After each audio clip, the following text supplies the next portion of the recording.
Ya saudara, bak gayung bersambut di tengah upaya Presiden terpilih Prabowo Subianto merangkul partai politik di luar koalisi Indonesia Maju dengan rencana membangun koalisi besar. Kemudian ada DPR yang menyetujui pembahasan RUU Kementerian Negara.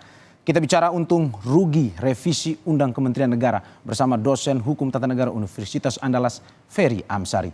Selamat siang, Mas Ferry. Siang, Mas.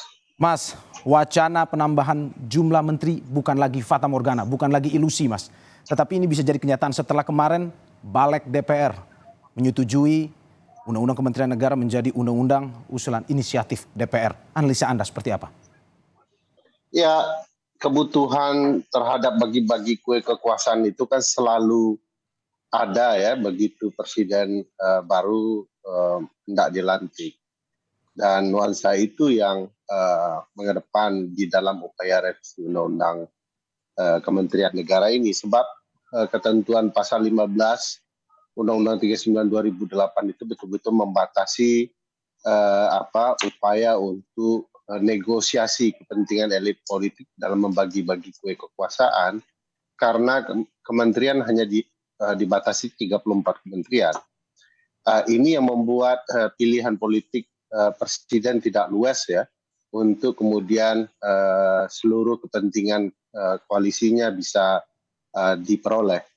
Nah, menurut saya banyak teman-teman partai politik presiden terpilih tidak memahami konteks kenapa pasal 15 itu dibuat. Pasal 15 itu sendiri dibuat untuk membangun pembagian kabinet agar menciptakan sistem presiden yang lebih efektif dan efisien. Nah, ini yang sebenarnya menjadi dasar kenapa hanya dibatasi menjadi 34. Sebab banyak sejarah masa lalu kita, kalau dibuka seperti itu selalu saja upaya memastikan bagi-bagi kekuasaan itu akan semakin besar.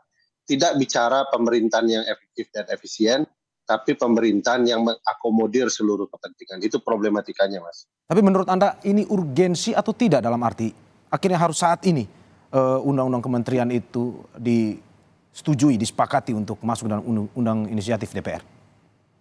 Mas Arief bisa pastikan ya, tidak ada satupun pembahasan dari pihak-pihak yang menginginkan perubahan soal urgensi apa yang sedang mereka kejar untuk perubahan pasal 15 itu. Tidak ada penjelasan dalam bentuk naskah akademik yang memadai sebagaimana sebuah kewajiban dalam melakukan revisi undang-undang dan membentuk undang-undang yang mampu menjelaskan argumentasi urgensinya. Misalnya di dalam undang-undang pembentukan peraturan perundang-undangan kita diwajibkan membuat kajian regulatory impact assessment, asesmen terhadap dampak dari pembentukan undang-undang. Nah, sampai sejauh ini tidak ada penjelasannya apa dampaknya agar sebuah undang-undang itu bisa diubah atau tidak. Sehingga bisa kita tahu tidak ada kebutuhan mendesak atau urgensinya terhadap proses pembentukan kementerian. Jadi memang tidak ada itu, Mas. Semata-mata pasti bicara soal bagaimana membagi kue kekuasaan itu jauh lebih besar.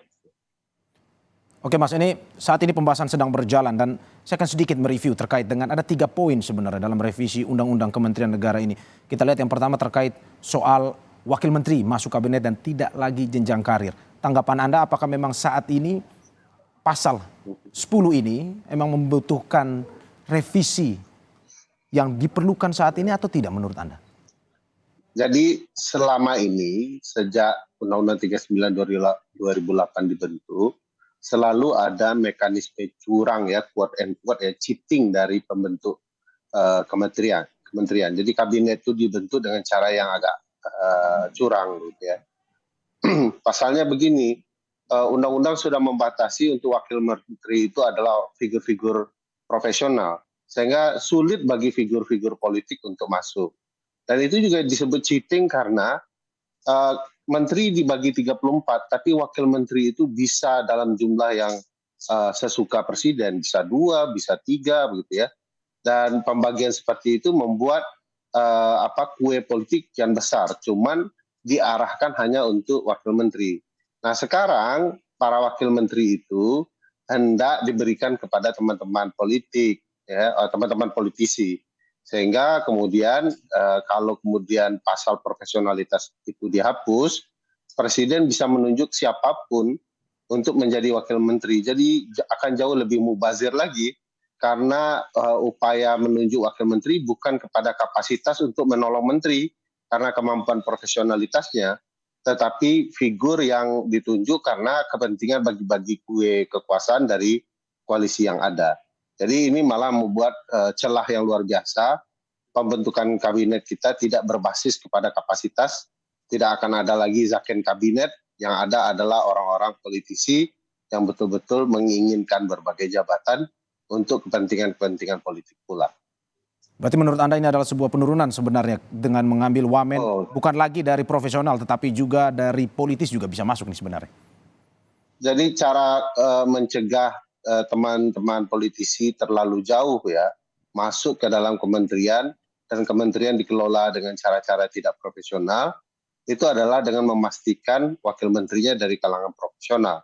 Jadi nolong teman-teman politisi juga lah posisi ini. Tapi kemudian lama-kelamaan pembagian wakil menteri itu cukup menggiurkan. Karena wakil menteri kan bisa menjabat menjadi komisaris atau jabatan lain yang tidak bisa diperoleh oleh menteri. Nah itu gajinya, tantiem yang mereka peroleh jauh lebih besar daripada menteri.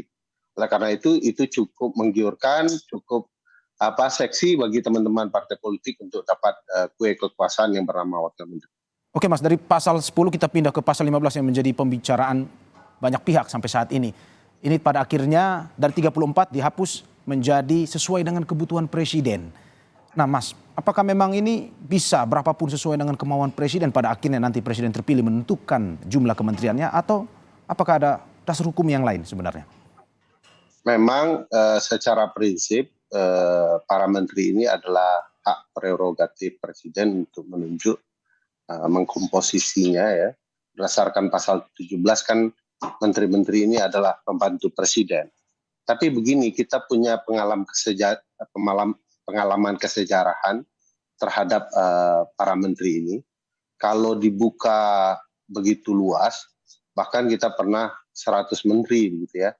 Nah, pengalaman sejarah itulah yang membuat kita membentuk Undang-Undang 39 2008 ini untuk membatasi sesuai dengan tujuan dari kabinet itu sendiri. Jadi kabinet itu berasal dari kata ruang sempit, tempat kepercayaan para penguasa untuk berbincang soal nasib bangsa. Nah, ruang kecil itu artinya akan diisi oleh orang-orang dalam jumlah terbatas yang kapasitasnya betul-betul dipercayai oleh presiden. Nah, jangan kemudian ruang kecil itu diperbesar karena itu akan membuat ruang gerak pemerintahan akan semakin susah, tidak lapang, sempit begitu ya.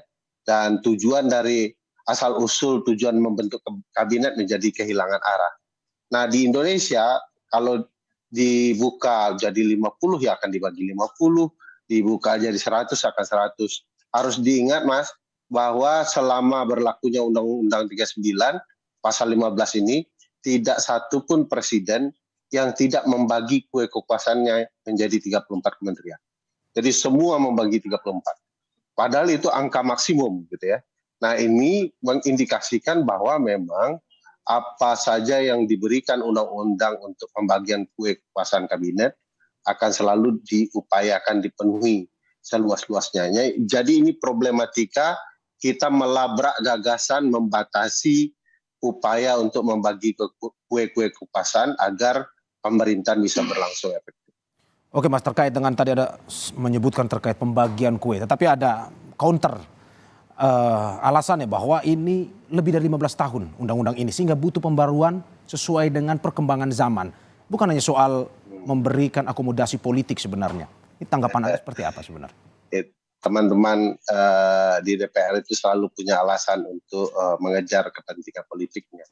Banyak undang-undang yang umurnya jauh lebih tua, ya. Bahkan beberapa undang-undang masih produk Belanda. Bahkan ada undang-undang yang memenjarakan anak negerinya sendiri tapi buatan kolonial begitu ya. Bahkan ada undang-undang 1 tahun merdeka diributkan kemarin, undang-undang 1 tahun 46. Nah, ini bicara baru 15 tahun tetapi tidak bisa mengetahui urgensinya soal apa. Kenapa dari 34 menuju 40 itu apa? Apa yang namanya kebutuhan presiden itu? Apa yang namanya berdasarkan kepentingan presiden? Tidak bisa dijelaskan. Padahal ke-34 kementerian itu selalu memenuhi standar program-program yang dilakukan setiap presiden. Jadi bohong kalau mengatakan ini soal kebutuhan karena sudah berlaku lebih dari 15 tahun. Menurut saya bukan itu alasannya. Alasannya adalah bahwa kue kekuasaan perlu lebih besar agar setiap orang dapat jatah. Ya. Nah, ini yang sebenarnya menjadi gambaran, tolak ukurnya tidak ada. Kami sendiri dalam penelitian kami di 2014 menyampaikan hanya dibutuhkan 26 menteri dari 34 kementerian. Jadi kami upayakan kementeriannya tetap 34, tapi menterinya hanya 26. Sebab mengganti nomenklatur kementerian akan memubazirkan keuangan negara lagi, karena setiap ganti nomenklatur itu kop surat seluruh Indonesia harus diganti dan itu beban biaya yang miliaran sifatnya. Jadi bahkan menteri dikurangi, tetap kementerian, kita masih butuh biaya besar, apalagi menambahnya. Nah, di tahun 2019, teman-teman Asosiasi Pengajar Hukum Tata Negara, Hukum Administrasi Negara, malah mengusulkan 24 menteri. Jadi lebih menyederhanakan, bahkan menghapus menteri koordinator. Karena menteri koordinator adalah jabatan yang tidak dibutuhkan dan berseberangan dengan konstitusi. Konstitusi kita tidak mengenal menteri koordinator. Nah, upaya efektif dan efisien ini punya penjelasan ilmiahnya. Nah, menambah 40 apa penjelasan ilmiahnya? Kecuali bahasa-bahasa mengambang soal kebutuhan presiden. Padahal kebutuhan presiden mereka tidak bisa jelaskan. Misalnya kalau ada dalil yang mengatakan bahwa kebutuhan untuk menambah kementerian makan siang gratis begitu ya, kan kementerian semacam itu bisa digabungkan saja di Kementerian Sosial tugas-tugasnya. Nomenklatur Kementerian Sosial sangat besar, bisa menampung banyak kebutuhan presiden dengan berbagai kebutuhan yang ada. Jadi jangan khawatir, di pasal 12, 13, 14 Undang-Undang Kementerian itu, seluruh nomenklatur itu sudah dipenuhi. Bisa dilakukan oleh presiden. Jadi yang buat undang-undang ini sudah memadai ya untuk memastikan kebutuhan politik teman-teman partai politik. Oke Mas, ini sejalan dengan apa yang Anda sampaikan tadi, karena memang di beberapa negara lain yang populasinya sama dengan Indonesia pun jumlah kementeriannya memang disesuaikan dengan kebutuhan yang ada. Termasuk di Indonesia, selain tadi Anda sudah memberikan informasi terkait penelitian yang Anda lakukan, ada juga penelitian, ini kajian bahwa Indonesia cocoknya 24 menteri saja. Ini bahkan 34 ini jauh lebih banyak ketimbang dari kajian yang dilakukan ini. Apa yang Anda bisa analisis? Ini katanya menyesuaikan dengan anggaran, sehingga kalau terlalu banyak katanya anggarannya bisa terlalu mubazir digunakan, terlalu banyak digunakan, tidak fokus kemana-mana. Tetapi kalau lebih sedikit lebih baik pengaturannya. Tanggapan Anda seperti apa? Ya, ya kebutuhan untuk melayani publik dari kementerian itu tentu akan disesuaikan grand design anggarannya ya. Makin kecil kementerian, dia akan punya anggarannya lebih besar yang bisa dimanfaatkan untuk kebutuhan masyarakat. Makin dibagi kementerian itu, memang kue kekuasaannya akan jauh lebih besar terbagi, anggarannya akan menyebar.